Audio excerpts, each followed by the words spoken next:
Hey guys, so we are here today to do a super casual repot. It's been another one of those really busy weeks and I just want to be with my plants. It's a Friday. I don't have any commitments. I don't have any meetings. I don't have any shop days scheduled. So it's really just a day for me. So we're gonna film a repot of just a few plants. I don't have too many to work on today, but they are more my like, actually, that's my coffee. It's hot. And it's toxic. You can't have coffee, but you can smell it if you want. You want to smell it? It is hot though. Don't lick it. Good boy. So yeah, they are more of my prized plants. They are from Amanda, and if you're new to this channel, Amanda is Bunny on Instagram. I'll pop her Instagram right here. We've gotten so many amazing plants from her, and a few of the plants I gotten from her are in need of a little TLC. They're not dying or anything, but they are in a little spot of trouble. Actually, you gotta be quiet. Can you sit down?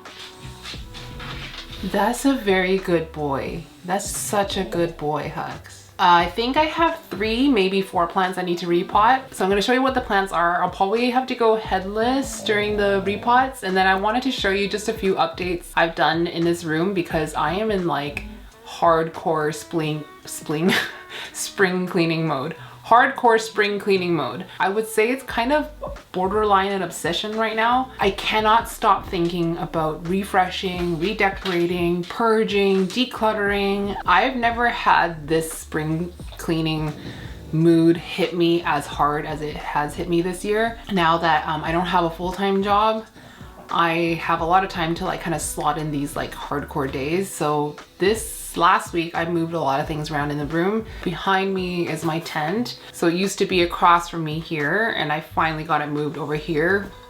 I don't know why it took me so long to like get it done.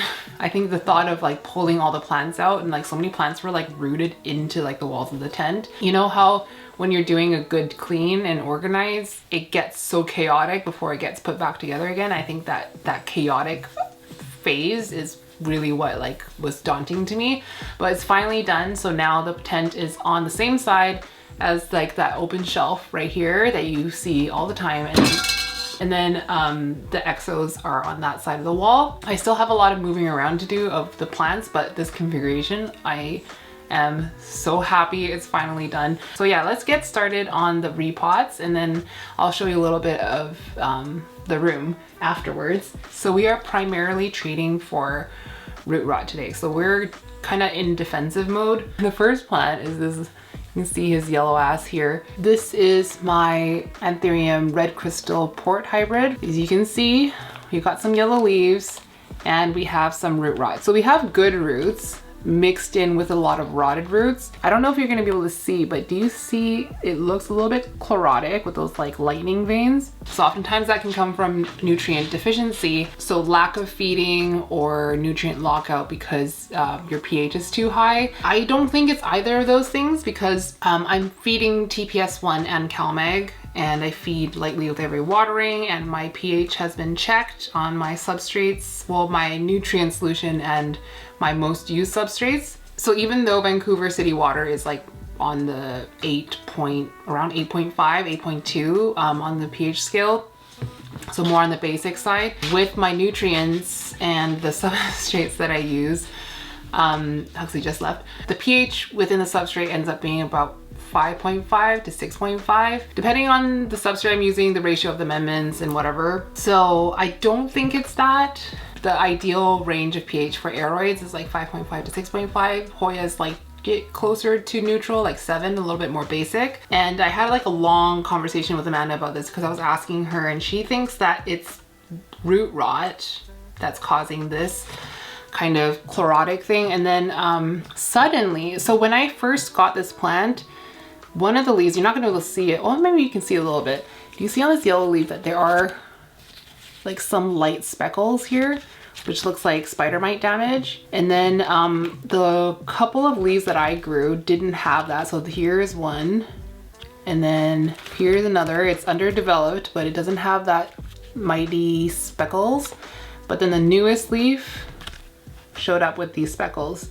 Someone was actually saying this is flat mite damage, which you know, it's not impossible. Like, where the heck do they come from? I don't think that there are spider mites in this tent, but you never know. Like, it's a pest that I've been dealing with for the past 6 months or so. And then the second one I want to work on has a similar issue. It also has rotted roots mixed with like nice healthy roots. So there is a nice healthy root, and then right next to it we got root rot. We also have some of that chlorotic look coming through on this leaf. This is the newest leaf. So these two are pretty much getting the same treatment. What was the other one? I really need shelf liners in my tent so the plants don't keep falling over. One thing at a time. This is my anthurium RA5 swamp bunny. Oh, I didn't even tell you what the previous plant was. This one is a anthurium mag crystal hybrid crossed with Carla Blackier. This one is an anthurium RA5 swamp bunny cross. Why? I think that's my Amazon delivery, Huxley. Every time the doorbell rings, Huxley like comes running upstairs and he's just like, did you hear that? Did you hear that? Yeah, I heard it, Huxley. Thank you. He'll just leave it at the door. Okay, actually I better go get it. Hold on. Okay, so the delivery has been received. Everyone is calming down. I think I was talking about this plant. So this is the RA5 Swamp Bunny. It also has root rot. When I first got this plant, I put it in my pond mix of Lechuzapon, Perlite, and Orchiata. It rotted, like it rooted and rotted simultaneously. And then I got it into that mix, like a pond heavy mix, as you can see, but with Traven fiber. And then it put out a leaf or two, and it did root in this substrate, as you can see, like here. But I'm getting root rot again, and I think that it might need drainage holes. It hasn't really, I'm trying to see if this, I don't know if these are spider mites. So we're gonna treat these 3 plants for root rot. I'll take you through my process, and then I might repot a couple other plants, but we'll play it by ear. So all 3 of these plants are in no drainage. So no drainage, no drainage, no drainage. This setup works for a lot of my anthuriums. For some reason, these 3 are not thriving in that. And I think to be safe, I need to put these plants in drainage or put a leca layer below in drainage. Like in theory, this shouldn't be a very rotty, wet substrate because Traven fiber with like pond and perlite mixed through is quite porous and quite airy. So it doesn't really make a lot of sense to me that it would be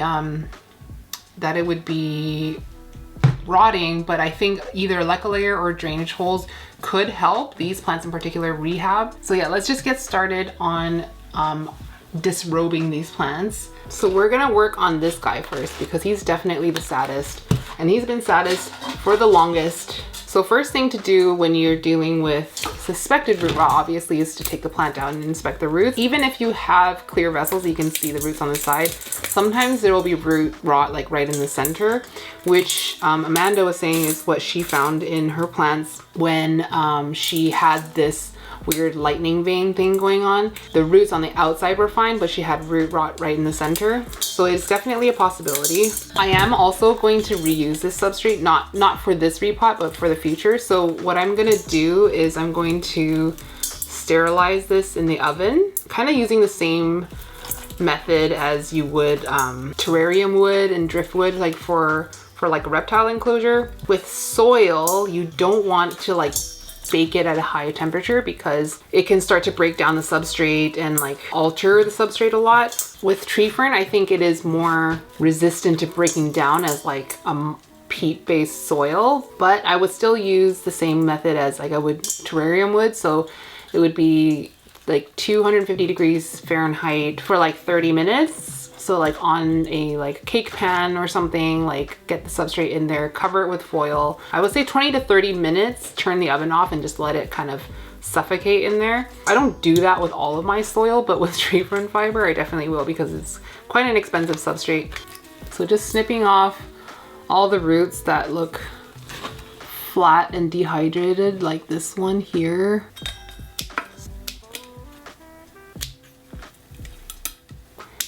So is anyone else in spring cleaning mode right now and in like decorating mode. I feel like this is something that I've been wanting to do for longer than I've been obsessed with it, but because I've been so busy with work, I haven't had the mental energy for like so many years to do it. And since moving into this house, I've been wanting to do it, but I haven't had the ability to do so. So I started doing some tidying over the Christmas holidays when I was on holidays, and then it's just kind of continued on. I feel so exhilarated from the whole process. So over the holidays, I went through a lot of stuff that has been in the house since like we moved in, and probably we shouldn't have moved with it in the first place, but it made its way to this house. I got rid of a lot of stuff, donated a lot of stuff, shredded a lot of documents. So that was more like the main floor. And then I've recently cleaned out my closet and cleaned out 2 garbage bags worth of clothing. Some of it went to my mom, and then some of it went to the downtown east side women's shelter. I'm still working on decorating my bedroom, and then this past week was this plant room, and then I'm going to be working on like getting all my lighting changed. So I'm actually going to pull these leaves off because they're almost done. I just don't want to pot the plant up. I just don't want to pot the plant up with these yellowing leaves. Okay, so I think I got the majority of it off. So now I'm gonna soak the whole thing in hydrogen peroxide water, about a 50-50 dilution. And then once it's been soaked, I'll be able to see anything else that needs to come off. So I'm sure I don't need to go into the details of why hydrogen peroxide is useful for root rot treatment.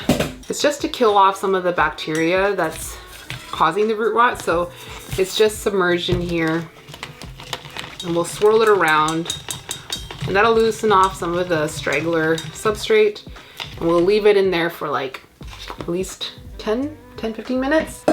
So while that one's going, we'll work on the next one. So this is the Mag Crystal Carla. I don't think there will be as much rot on this one, but it needs a repot.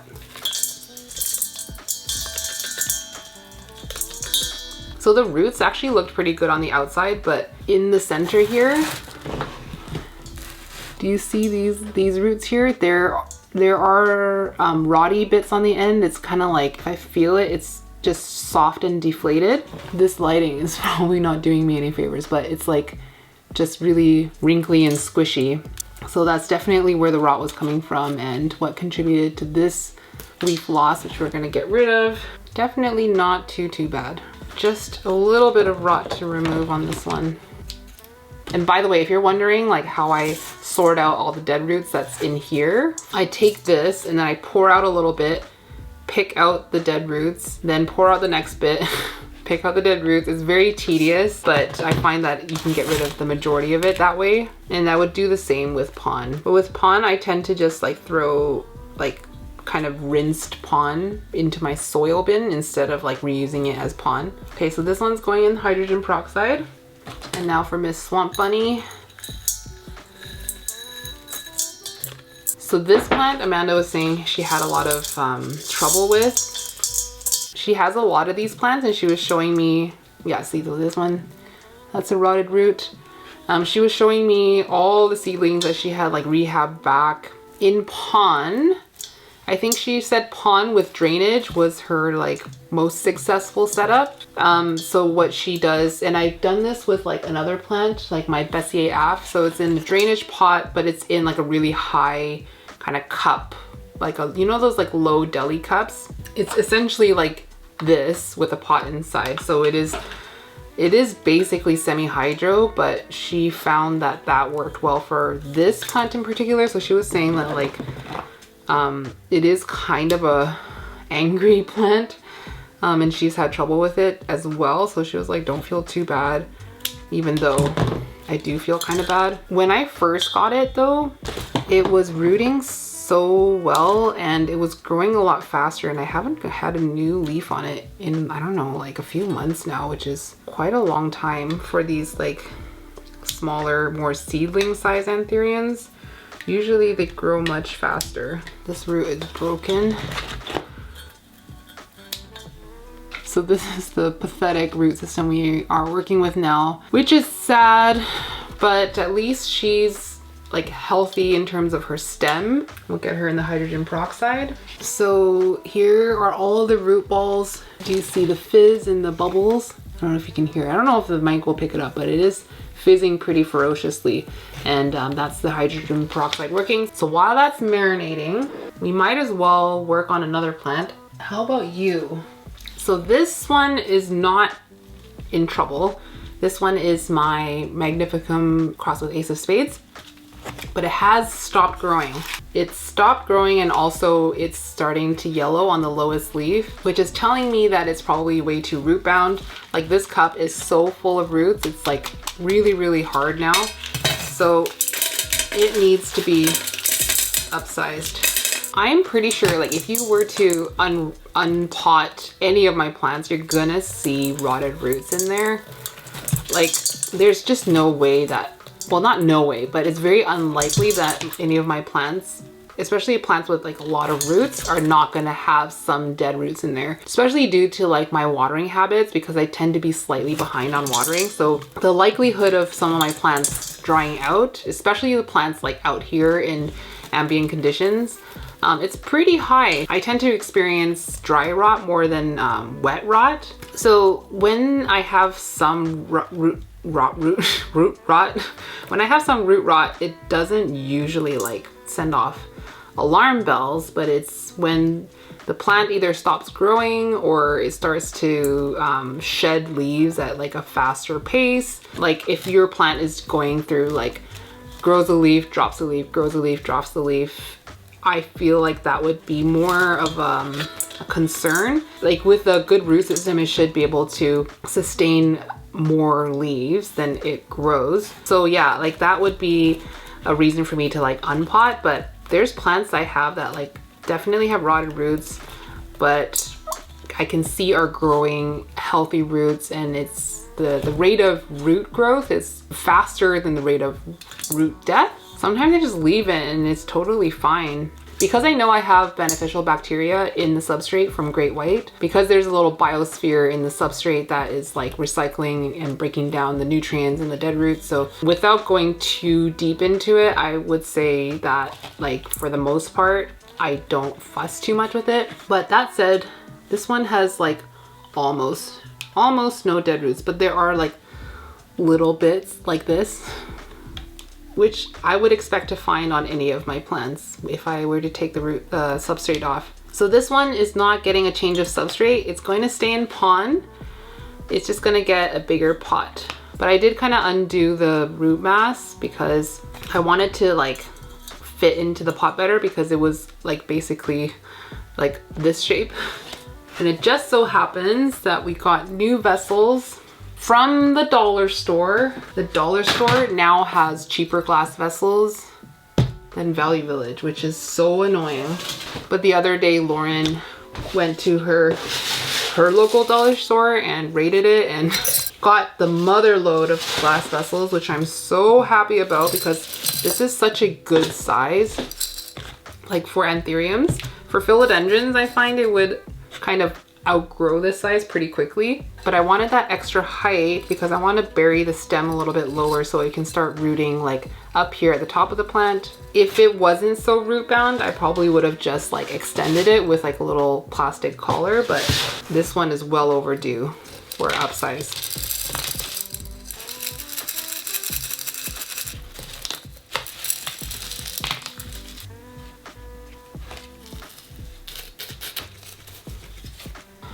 And of course, we got to inoculate with Great White. This pond was already wet, so I'm not gonna put too much in there, just enough to get like enough Great White in the substrate. So this one is all done. It looks so much better now that it's in a bigger pot. Obviously it was in such a small pot, it was always like toppling over, and I think this is gonna be good for it to start to size up. I love this plant so much. Like it looks so much like an ace.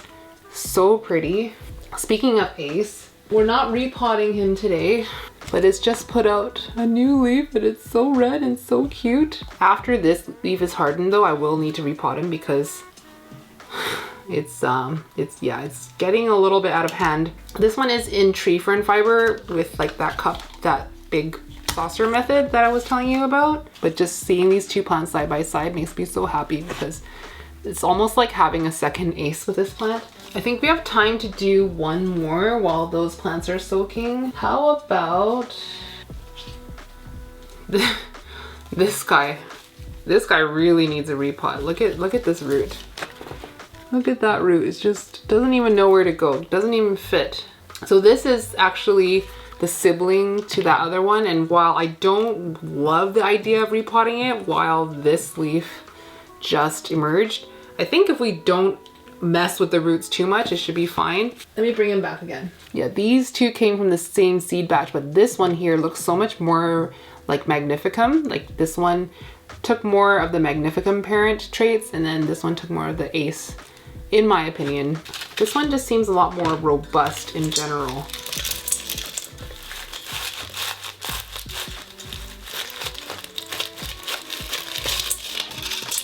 So yeah, the roots look quite good on this one. So I think we're gonna just leave it, but try to arrange these like big noodle roots down. Now I wanna get it covered up to like here. Do you see there's like the start of a root here? So I wanna get it like really close to that part of the stem. So this leaf is going to get submerged, and sometimes I find when the petiole of a leaf is submerged, like let's say it was like covered up to here, this is gonna start to go anyways. So I'm just gonna pull it off because it's already starting to yellow.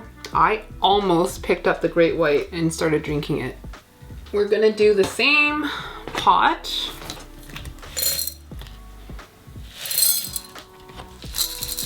See, the root ball is kind of wider than I'd like it to be because I want to be able to get pond down the sides, but when it's like so close to the side, it's really, really hard to. So I might have to loosen the root ball just a touch. Just a little bit. So another little life update. We've now passed 4 months since I ordered food delivery to my home. And I'm saying like to my home in the sense that like I have kind of cheated a little bit in that like when someone else is ordering, they're like, oh, do you want anything? And I'll add to their order. And I'm not saying that like as a technicality. I'm saying that like I have been cooking my meals at home rather than ordering delivery. And that is like so huge for me. I mentioned it a couple times in my Instagram stories, and so many people were like, how are you doing it? Like when I get to like a week, I cave and I order. I'm telling you, it came more from a place of like desperation to fix a really bad habit in my life. Because last year, and I would probably say the year before, so 2021 and 2022, I ordered so much delivery. I got in such a bad habit of never thinking about food, never doing grocery runs. Part of that was because I was so busy from work that like, I'm not even kidding when I tell you, like I came home and just dumping out a bit of pond because the plant needs to sit a bit lower. What was I saying? Work was so incredibly exhausting to me because in essence, I was doing the job of like 3 people. So when I came home, I was not only like exhausted, but you know how like there's good exhausted and bad exhausted? Like good exhaustion, you feel tired, but you feel satisfied and you still have energy for things because your mind is content. So I think some of you, well, a lot of you had picked up on my general unhappiness because when I started my channel was kind of like in the middle of my worst period of my life. And you guys saw me through one of the worst years of my life. So all of that is to explain why I was ordering so much delivery.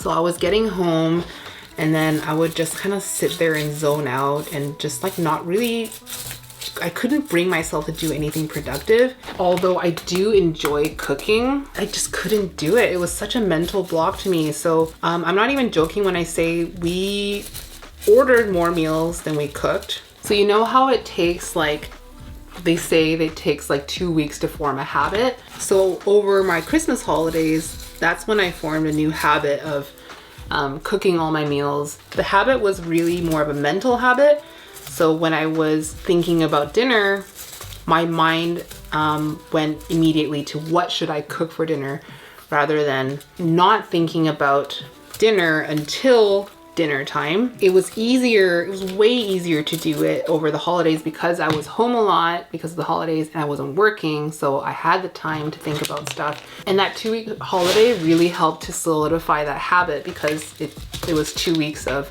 cooking at home and enjoying it because it's the holidays, right? So like I'm cooking with like a lot of butter and like a lot of just my favorite ingredients, because usually my motto over the holidays is that like I get to treat myself to whatever I want because it's Christmas time. So if you watch my Christmas vlogs, you would have seen the last time that I ordered delivery. And that was, I remember it was December 9th. And that was when we had our little Christmas party at Charmaine's house, and I ordered sushi like for our little potluck. And that was the last time.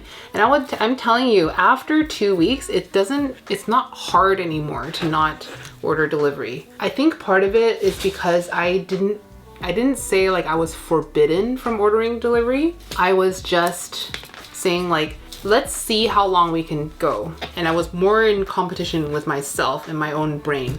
And the thing that really helped me not to order delivery is seeing how much more money I had in my bank account. Sorry, just great whiting this pot as I talk. All that extra money I had from not ordering delivery, I was able to spend on myself, like buying the things that I wanted to. So when I want something, I could just buy it without feeling guilty because I know I can afford it. Before I would be like, I really want something and I buy it and feel really bad about it because it was like money that I shouldn't be spending. So there were so many positive effects that made it really easy for me to keep going. And we're 4 months in and I really don't have any intention of stopping, but that's probably one of the healthiest things that I've done for myself in the last 2-3 years. So this one's done. Looks grape. I wasn't able to get pon all through the root gaps, but that's totally fine because it's just like an area for airflow. There's gonna be humidity within the substrate anyways, so I'm not concerned about those roots drying out. This one's finally done, woohoo! We're still bubbling away here, but I think I'm gonna take one of them out now. I think we'll start with, actually, you know what? Let's do one more. Let's let it bubble a little bit longer. Let's do one more. I've been waiting for this leaf to harden off. This one is my RA5 Self from Amanda. Isn't it so beautiful? This plant though, this plant is quite easygoing in my experience. It rooted really well. It grows pretty steadily. It is sizing up kind of consistently, not by like astronomical amounts, but this leaf, I made a point of like not touching this leaf when it was hardening. And you see all those little blemishes on the leaf? It is so delicate, it bruises like a peach. But this one needs a repot because there's so much naked stem here. I don't know that the roots are super root bound, but yeah, we're gonna repot them.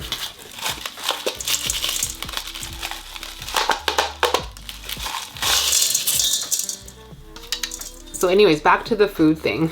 If I can influence you to do anything, my hope is that it would be to influence you to stop ordering delivery so much, if that is a problem that you have.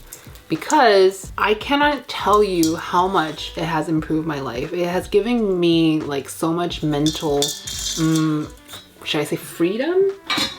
Freedom, or should we do this pot? Yeah, let's do this pot. We'll pot him a little bit lower. Yeah, it has given me so much mental freedom and just freedom in general. Life is so freaking expensive, especially right now as we're in a recession. And any way to save money should not be sniffed at, especially when it's like money that is not improving your life. Like, I don't know about you, but for the most part, when I was ordering delivery, I'm just checking for root rot. Don't really see any. When I was ordering delivery, I wasn't ordering like such yummy food that I was enjoying it like so much. I was like, so delicious. Half the time I was ordering food that I was just like, it was just food. Like it was just sustenance. Because I live in an area where like my favorite restaurants don't deliver here. So like when we're like thinking about what to order, we're like, I guess we could have this. Like, I guess I don't mind having this. So it wasn't like it was improving my life and like I was having this like awesome gastronomical experience every time I was ordering delivery from a restaurant. I enjoy the food that I cook more for the most part. So if I can influence you to do anything, it would be to just try eliminating takeout from your habits. I know one hurdle for people is those people who don't enjoy cooking. For most of my life, I think I've always enjoyed cooking to a certain extent because my mom always loved cooking.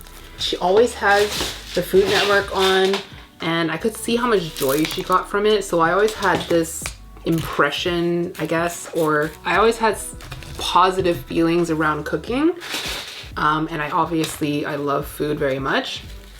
So for me, it wasn't so much of a mental hurdle, but when I moved out on my own and I had to cook to survive, that was a bit of a hurdle. And I think the real turning point for me of actually cooking more and getting into the habit of cooking and removing some of the intimidation factor was getting an Instant Pot. So I got an Instant Pot for not my birthday, Christmas. I got it for Christmas from my mom. I don't even know how many years ago, like 5 years ago. And that was a real turning point for me because Instant Pot recipes are so quick to make.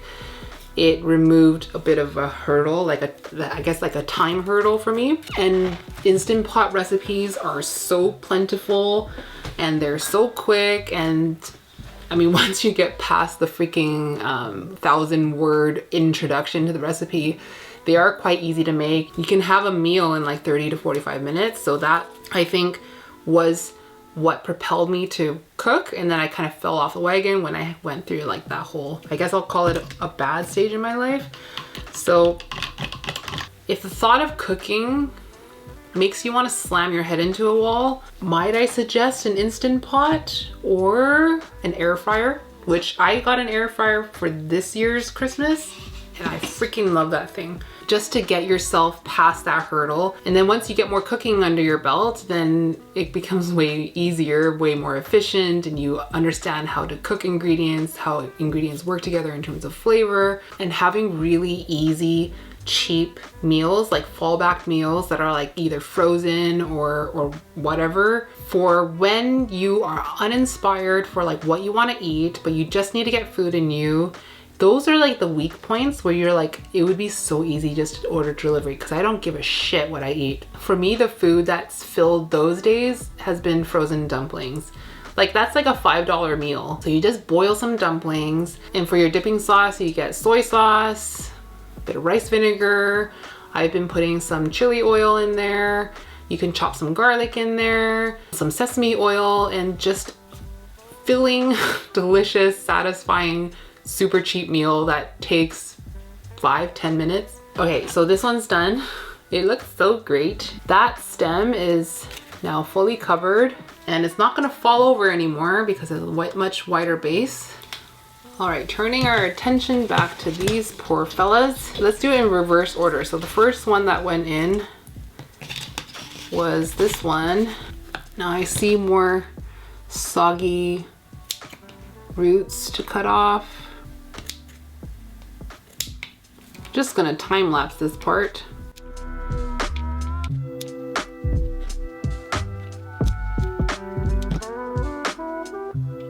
Okay, I think we got everything, I think. So it's not a very big root system, and I do want to get him, what should we do for you? Should we do pawn again? Or have you ever been in pawn? No, you haven't. Maybe let's do pawn. I can't decide. Basically deciding between pawn or tree fern fiber. I think maybe, okay, so maybe we'll do this pot like so. Okay, let's do, because I think I'm leaning towards tree fern, even though it just came from tree fern. But we're gonna do drainage holes. Why is this so hard? That's what she said. I never have this much difficulty choosing a substrate, but I'm really kind of stumped. But my heart wants to do tree fern fiber. So we're gonna do tree fern fiber.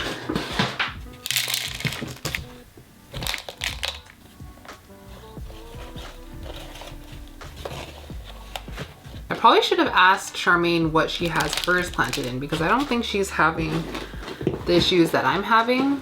She also has this plant. I've had this for a little longer. I think she got hers from Amanda like 3 or 4 months after this one came in.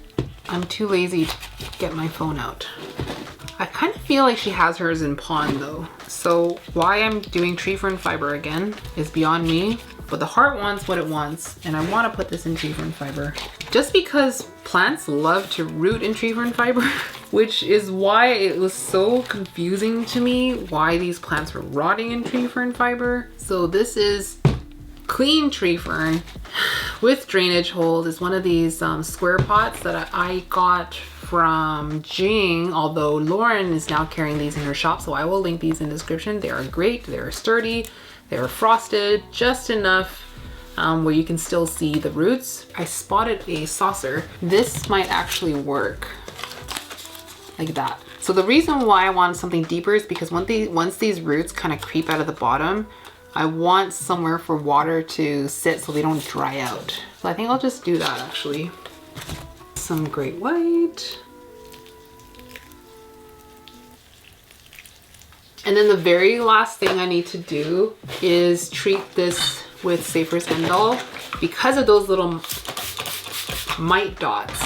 So this leaf is fully hardened pretty much. It's like 99% fully hardened. When a leaf is super fresh and delicate and I can see spider mites, or I suspect spider mites, then I would use like a cotton pad that you'd use for like your face, because it's a lot less rough than paper towel. But this leaf is pretty much like fully hardened. So we're just going with good old Bounty. And now she's done.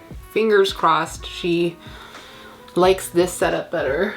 Okay, next one will be the Mag Crystal Carla root check. Bit to cut off here.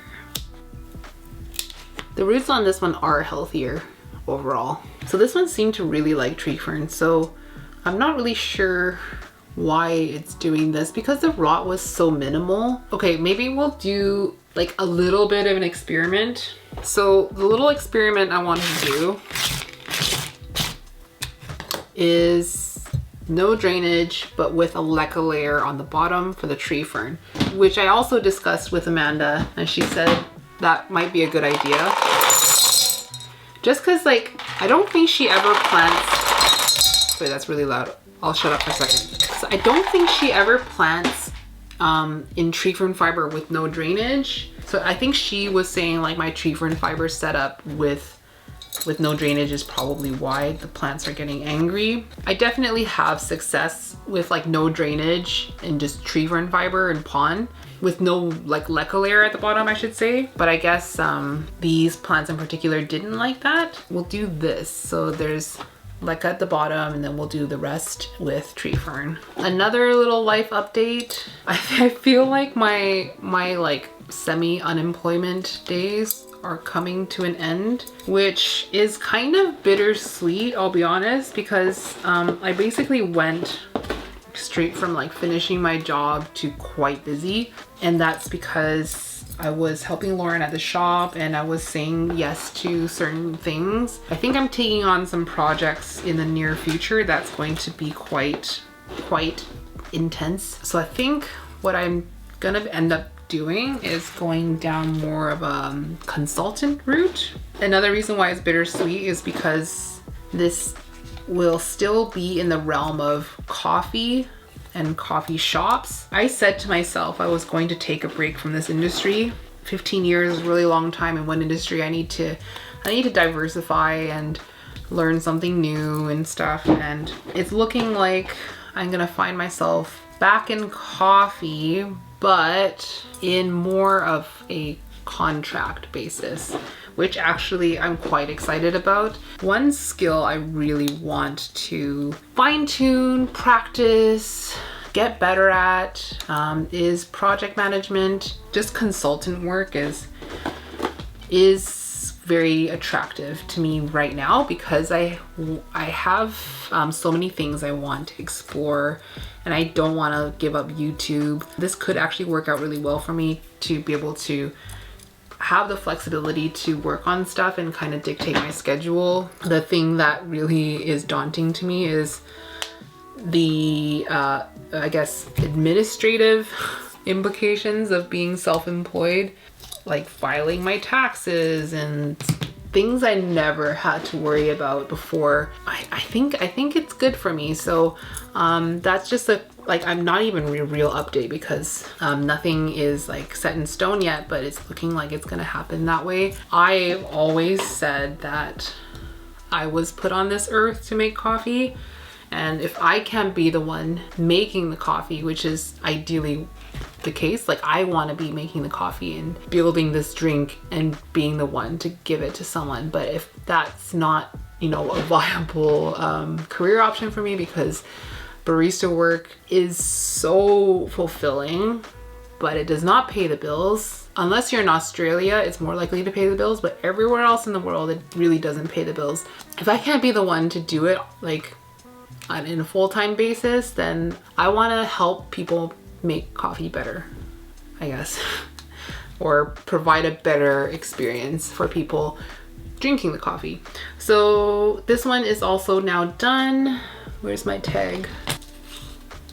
Meg Crystal Carla. This leaf is looking so Carla-y. I love it so much. I just want her to grow.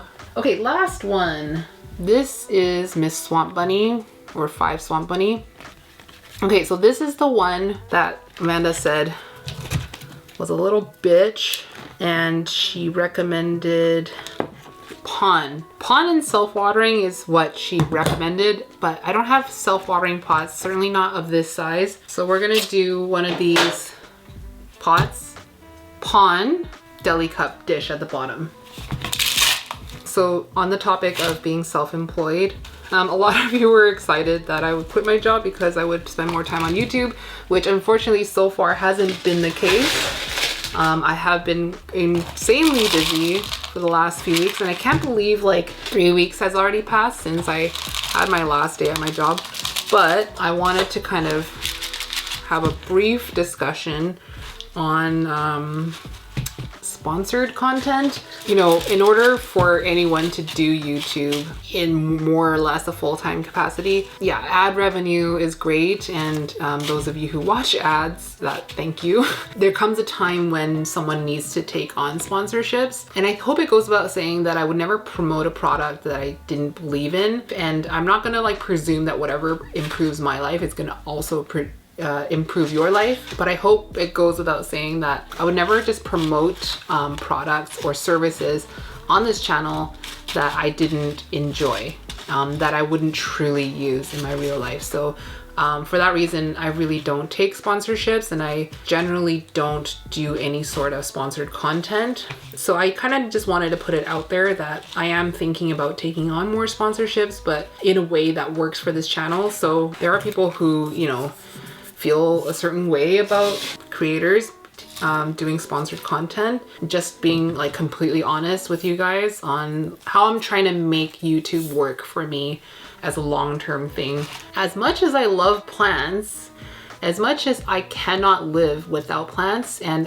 as much as I have enjoyed YouTube way more than I ever thought I would, life is expensive, and I need to justify the amount of hours that I put into video making. Like if you were to break it up into like an hourly rate, it would be way below minimum wage that we're making with ad revenue. And I'm going to end all this plant just to be safe, because I did see, I don't have a microscope or anything, but I do see some dots and it could be dust, but we're just going to be safe. But yeah, if you have like strong opinions on sponsored content on someone's YouTube channel, I would love to hear your thoughts. If you hate it, why?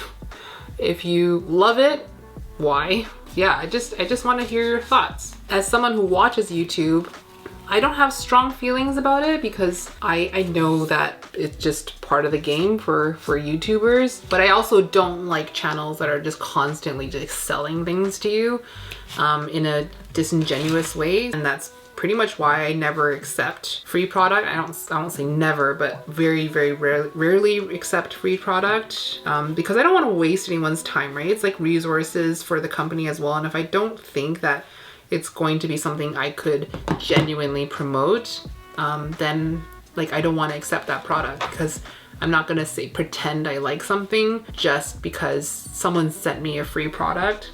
So I really only accept product when I already know I will like it. So for example, Mother Lights. I was wanting Mother Lights for a really long time, so I was really genuinely happy to receive that. So anyways, this plant is done. I really hope it starts to come back. And again, I don't have it here with me, but essentially what we're gonna do, and I don't think this is gonna work, but essentially what we're gonna do is something a little bit wider than this, and we're gonna just sit it like that. So it can have a little bit of a reservoir, so it's kind of like a self-watering setup. And I don't even know why I think this is gonna work. Can't explain it to you because it's essentially no drainage. But the fact remains that pond and self-watering works really well for anthuriums. I see evidence in so many of the growers I admire in growing anthuriums, specifically self-watering pond, and I think they're mainly using like pure lechuza pond without even adding amendments to it. So I know it works, and I can't explain to you why. Maybe it's because it's preventing dry rot, because anthuriums, despite having these like thick, juicy, succulent roots, they really don't like to dry out. The only speculation I have like of my issues from before is that it was predominantly dry rot or very like inconsistent watering. We'll give this a try. It needs to root out more than anything. Worst case, this becomes like a rehab substrate, and like it might not be a long-term thing for the plant, but yeah. Is it just me, or was this Watsoniana like this before and it just...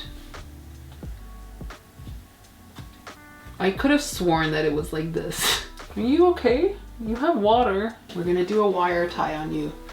We're gonna pretend like you're not mad at me. Everything is okay. There we go. Yeah, you look so happy. Okay, I'm gonna just get this whole situation tidied up real quick, just so I can show you the new configuration of this room. So this is the section you've seen many times before. That's a big wire shelf with 2 exos on top, an exo on the bottom. I'm actually gonna move this little exo away. I'm just waiting on new lights that I ordered to light this exo, because I want this whole section to be full of bigger plants, because as these plants are getting bigger, they're like, I can move you in here, you can see how squished they are. It's so crowded, and I hate the way that looks, like with a passion. So this exo is getting taken away. That whole plant will be open area for big plants. The shelf that you've seen many times before. And then where my desk used to be is now my tent. And the tent now is so much less full than it used to be. I did a whole clear out of plants that don't need to live in here anymore or are too big. So my giant gloriosum is now gone. Now there's little serpens here.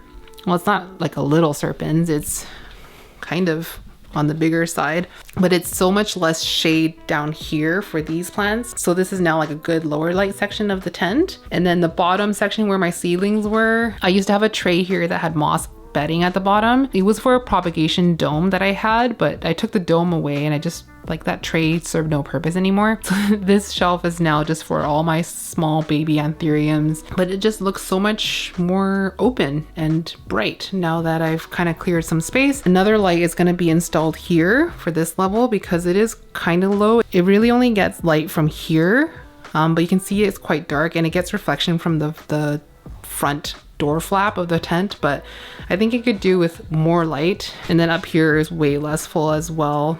I forget what I got rid of. Oh, I got rid of a huge pink princess. I got rid of a huge micans that was growing like all along the wall.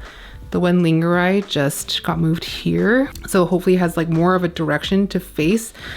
This new leaf is looking so delicious, and the most exciting thing, it's now flowering. I don't believe that any sort of curly whirly inflow is going to emerge from this. Let's see if it'll focus. But the important thing is that it's starting to flower. So maybe the next flower might be a corkscrew inflorescence. Who knows? But yeah, this was a very satisfying tent refresh. I didn't film it because this room is freaking tiny. And it was so full of plants that I pulled out of the tent. So there's no way I could film it. There just was no space for it, but you're now seeing the result of it. So yeah, now it's just one L shape of plants, which makes me very happy. Anyway, I hope you enjoyed this very casual repot video. I feel like I've been putting out longer videos lately. So let me know if you enjoy the longer videos, or if you want me to kind of sprinkle through some of those like shorter show and tell videos. Honestly, I don't really know what my viewers like more, like long videos or short videos. I know there are definitely people who are like long videos or nothing, and they're quite disappointed in short videos, but I also know there are a lot of people who prefer the shorter videos. So let me know. And also let me know if you are also in like hardcore spring cleaning mode, what you're working on, what rooms you refreshed, how you're kind of approaching it, as it's like very top of mind for me. I'm enjoying seeing other people doing it too, because it kind of helps motivate me as well. But anyway, if you enjoyed this video, please don't forget to give it a like. I hope you have an awesome rest of your weekend, and I'll see you in the next one. Mwah.